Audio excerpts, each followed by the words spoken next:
السلام عليكم ورحمة الله وبركاته. ازيكم يا حبايبي؟ عاملين ايه؟ يا رب تكونوا بألف خير. معاكم طبعا طنط أمونة، المطبخ سنة أولى. معذرة ان الصوت مش حلو شوية النهاردة، طنط أمونة تعبانة. بس وانا قاعدة كده قلت أعمل أكلتين في منتهى السرعة كده. الجو طبعا شايفين ساقع ازاي وباردين ومتكتكين، وحاجة تدفينا كده في الشتاء. وطبعا الأكلات الشتوية الجميلة اللي بتدفينا هي البطاطس. فأنا جبت بطاطس مقطعة مكعبات قطع صغيرة، يعني انت بتجيبيها صوابع وتقطعي قطع صغيرة بالشكل ده. خلاص. ومعايا 2 بيضة وملح وكمون وفلفل اسود وبابريكا وبهارات، ومعايا فلفل اخضر، معاهم قرن حامي اختياري وممكن يكون الوان، وجبنه موتزاريلا. الوجبه التانية هتبقى بطاطس مسلوقه، انا جبتها طبعا وسلقتها وهرستها بالشكل ده، معلقه سمنه كبيره وسيحتها، وشويه لحمه مفرومه عندك في التلاجة. اكلتين خفاف وموفرين جدا. معايا بقى دلوقتي نعمل الوجبه الاولى كده على طول، مش تاخد في ايدينا ثواني. نقول بسم الله. انا معايا على النار طاسه فيها زيت طبعا زي ما انتم شايفين.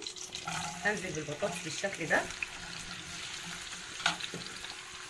اقول بسم الله الرحمن الرحيم. هاخد تقليبه كده.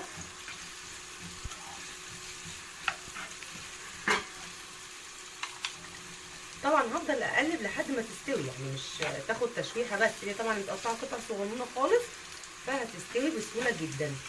طب يا طنط اموله هنقعد نشوفها كده وهي بتتحمر؟ لا، انا هسيبها تتحمر شويه، وفي الوقت ده نوضب للوجبه الثانيه. يلا بينا. بسم الله.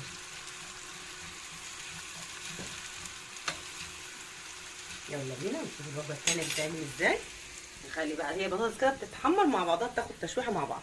الوجبه الثانيه سهله خالص زي ما انتم شايفين. بطاطس وانا هرستها كويس جدا بعد ما سلقتها وقشرتها بالشكل ده. هنزل عليها شويه ملح، شويه كمون، بس ملح وكمون. اوكي. وهقلب، وهنزل كمان بالسمنه. وجبتين سهلين هتدعوا طنط أمولة عليهم بالشكل ده كده.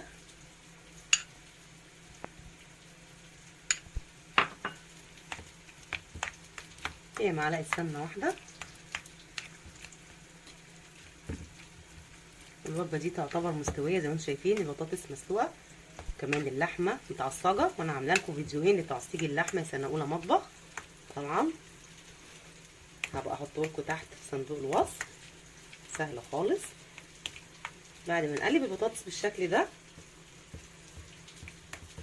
هنعمل ايه؟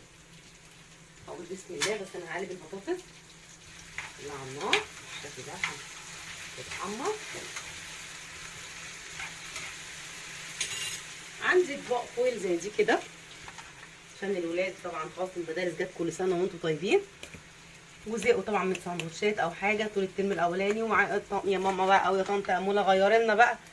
طب ماشي، طيب نيجي نعمل الوجبه دي. تنفع في رحلات، تنفع في وجبات مدارس.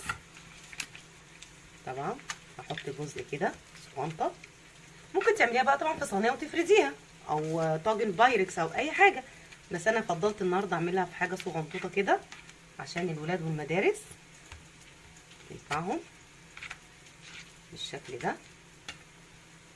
هنزل شويه لحمه مفرومه كده معايا، شايفين دي لحمه متعصجه وفيها فلفل الوان بالشكل ده. وبعدين انزل تاني بطبقه كده، شايفين سهله قوي، من البطاطس المهروسه. طبعا احاول اسوي شكلها كده.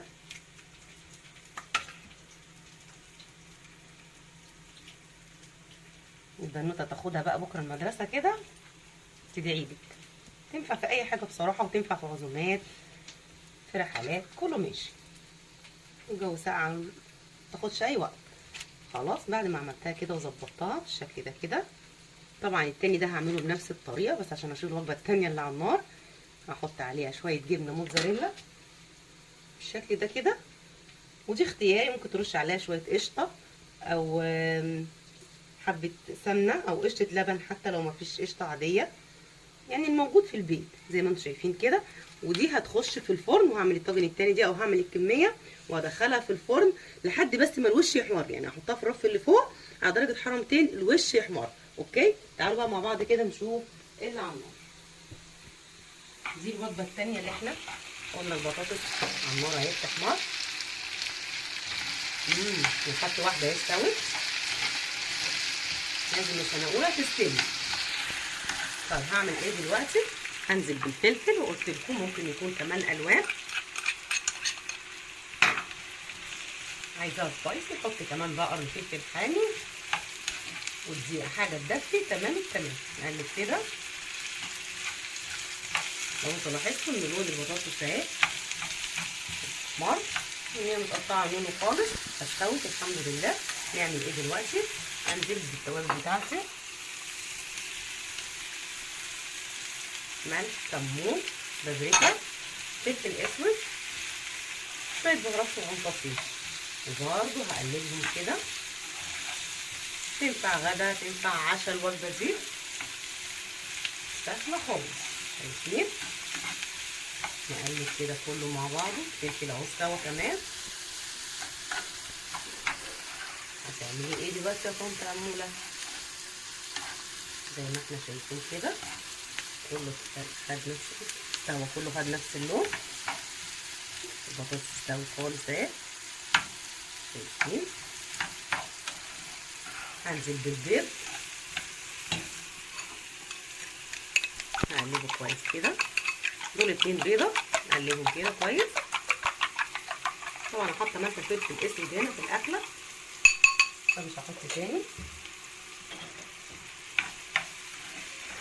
شوحت كل الخضار كده مع بعضه. هبتدي اوطي، اسويه كده، اوطي النار. هنزل بالبيضه بالشكل ده. بسم الله الرحمن الرحيم. شايفين؟ حلو الكلام، كلام جميل. وبعدين هتعملي يا طنط اموله نسوي البيض كده. الاطفال الصغيرين اللي ما بياكلوش البطاطس او ما بيحبوش البيض، الوجبه دي يعني مفكره بيتزا، هياكلوها وهتدعوا لي بجد. نمشي البيض كده بالشكل ده.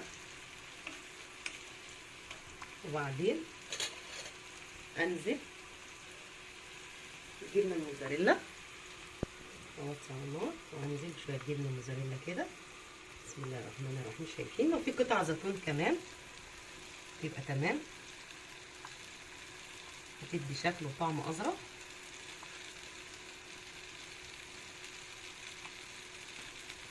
طيب هنعمل ايه دلوقتي؟ كده الوجبه استوت يا دوبك. انا بس هغطي على النار،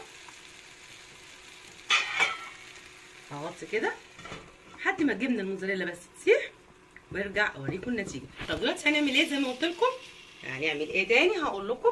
هحط ده زي ما شفتوا عملناه بالخطوات مع بعض، هحطه في الفرن في درجه الحراره 200 على الرف اللي فوق. اول ما دي تسيح بس ان كل وجبه مستويه هاجي اوريكم النتيجه بتاعت دي والتانيه. ورجعنا يا حبايب طنط اموله، وزي ما انتم شايفين الطاجن طلع من الفرن بالشكل الجميل ده. شايفين؟ حاجه كده تحفه.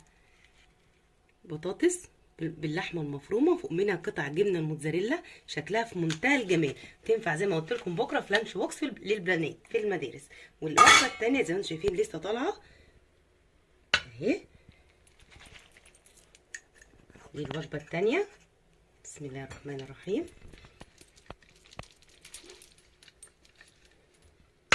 مش مالكه، عايزه اجي الناحيه الثانيه معلش.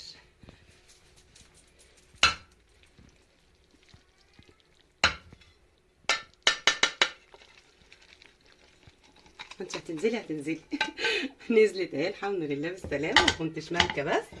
يا تركاتك يا حركاتك يا طنط امول. ايه الجمال ده؟ شايفين؟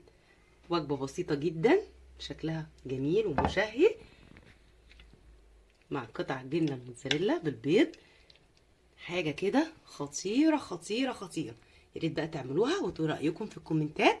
وطبعا ما تنسوش طنط اموله باللايك والشير والسبسكرايب وفعلوا الجرس عشان يوصلكم من طنط اموله كل جديد. والسلام عليكم ورحمه الله وبركاته.